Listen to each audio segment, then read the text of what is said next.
If you've ever held in a sneeze, you might have almost died. No joke.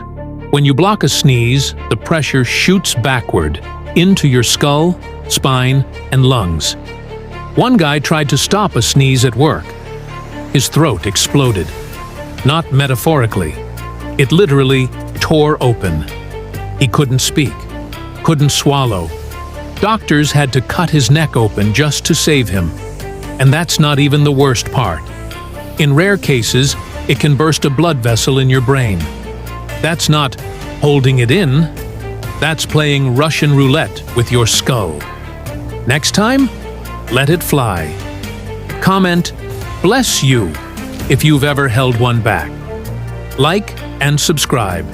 Or sneeze silently at your own